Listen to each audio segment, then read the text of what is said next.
Yun na mga kalapatids. Meron tayong sisisingan ngayon na isang young bird. Shoutout kay Boss Chuk, siya yung gumawa na to. Kung gusto nyo magpa-personalize ring ng inyong mga alaga, PM nyo lang si Boss Chuk Slot TV. So ayan, ganda ng gawa niya. Sisingsing natin sa isang young bird, saka lalagyan natin ng isang commercial ring. Ito.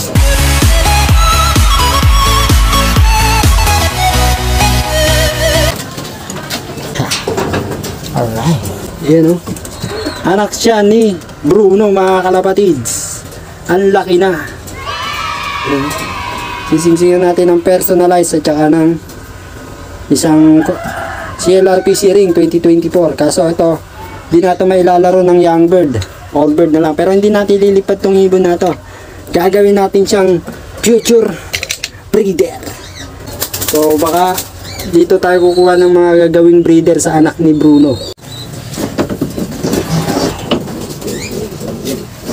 Sa mga hindi nga nakakakilala kay Bruno, si Bruno ang aming unang ibon na tumawid ng dagat. Katbalogan mga kalapatids, clacker siya. Day 2 ng Katbalogan, 5 points. Mula Katbalogan to Talavera ng Nueva nasa 603 kilometers air distance mga kalapatids. Itong ibon na to yung pinaka malayo ang narating na mga kalapatids dito sa lot. Siya pa lang at clacker siya ng last lap. Katbalogan 600 kilometers. Ayun. Ang lit lang na ibon na to pero magaling, tsaka mabagal lang siya, hindi siya mabilis. Pero yung apo niya ngayon mabilis mga kalapatids. 3 times pulling winner na, tsaka nag-champion siya, young bird 24th overall, young bird super set winner yung apo niya. So bali anak niya yung nag-produce. Kaya yung anak na to gagawin nating future breeder. So next year siguro magagamit to. At ito yung asawa niya. Ito yung asawa mga kalapatids. So itong ibon na to ay island born, imported GFL Wolverine, tapos nakakross sa GFL Mona Lisa mga kalapatids. Grabe. So sa isang ibon na to, dalawang import yung nakapasok. So tetestingin natin yung magiging apo nila kay Bruno. Sana bumira. Kasi nasubukan na namin yung Wolverine at saka yung Mona Lisa. Yung GFL Mona Lisa, unang anak niya, nag-champion mga kalapatids, 9th overall sa young bird, tsaka sa 12 overall sa old bird mga kalapatids. Tsaka 2 times pagudpod, clacker, 300 plus kilometers, north race mga kalapatids, multiple pulling winner, tapos multiple sabit winner, yung naging anak ng Mona Lisa mga kalapatids.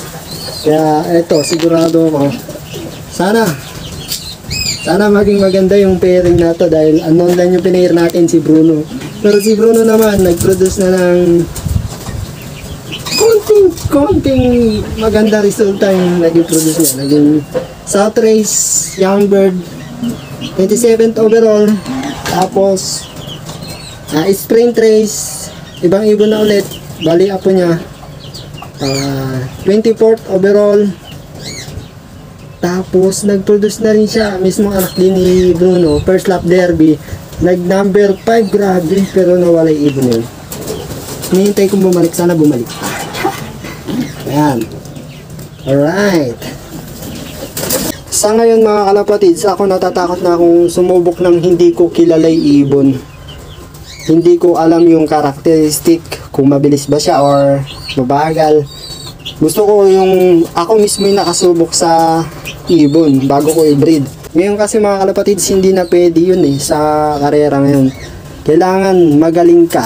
Kailangan magaling din yung bloodline para manalo. Kasi kami dati mga kalapatids, umuwi lang yung ibon namin, masaya na kami. Ganon din naman ngayon, masaya naman pag umuwi. Pero ganon na lang ba lagi dapat? Ganon na lang ba lagi gulong? Hindi dapat ganun na. Pag-isip-isip ko, kailangan manalo na rin tayo ngayon. Kailangan galingan na rin natin at kailangan maganda na rin yung ating bloodline. Pero hindi ko naman sinasabi na magandang magaling at maganda na yung bloodline natin. Pero, sumasabay din naman na tayo eh. Pinagbubutihan na rin naman natin yung pag-iibon natin. Pinupukusan na rin natin ngayon. Ngayon mga kalapatid, sa experience ko sa pag-iibon, mas nagpo-focus na ako ngayon sa bloodline. Kasi yung experience ko sa pag-iibon mga kalapatids, dati kasi, kahit ano, kung saan galing, kahit anong bloodline yan, ililipad ko yan. Kahit anong ganda ng kondisyon yan, gulong pa rin ang nangyayari sa akin. So ngayon, kailangan talaga mga kalapatids, kung gusto mong manalo sa pigeon racing, unahin mo yung bloodline, huwag yung gamot. Kasi yung gamot, tulong lang yung gamot eh. Hindi ka ipapanalo ng gamot, ang ipapanalo ka, ang magpapanalo sa iyo mga kalapatids, yung bloodline talaga ng ibon. Alright? Okay na. Excuse me po, ang ganda, blue bar mga kalapatids. Mana sa Wolverine. Ayos. Future breeder natin to. Tadami kasi nang nagtatanong sa akin, ano daw ba yung gamot na ginagamit ko? Eh minsan kasi nakakadali tayo sa pooling eh. At daw ang bilis. Ano daw yung gamot na ginagawa natin? Naku, malaki na. Minsan kasi wala sa gamot. Kasi minsan, madalas hindi naman na talaga kami nagagamot pag sa pooling eh. Sa derby na lang kami nagagamot. Sa derby. Para may tulong. Kasi yung pooling, malapit lang naman eh. Malapit pa lang, training pa lang. Ay, ang laki na guys. Wala sa gamot. Sa ibon. Nasa bloodline ng ibon. May tinatawag kasing speed bird tsaka long distance bird. Yung long distance bird, katulad ni Bruno, pare-parehas ng gamot yan, ng sistema. Eh bakit hindi mabilis si Bruno? Permis 900, 1,000 ang speed niya, hindi siya nananalo sa pooling. Kaya nga minsan hindi ko sa sinali sa pooling eh. Dahil alam ko mabagal talaga siya. Uwian niya talaga 900.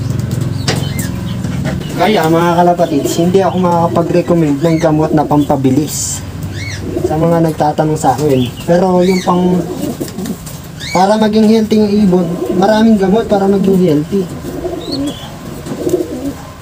Yun. Pero pampabilis, wala akong alam na gamot na pampabilis. Legit yan. Medyo malaki na. Sa bloodline.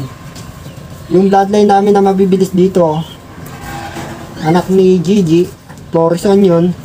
Tapos, Skyline, Rosalincho naman. Pero depende pa rin sa kukuhanan nyo ng ibon. Kung ano yung bloodline na magagaling nila. Doon kayo kumuha. Kung gusto nyong manalo sa pooling, hanapin nyo yung speedbird. Kung gusto nyo sa derby naman, tawid dagat, hanapin nyo yung mababagal nila. Pero dumudulo, yun. Yun ang diskarte.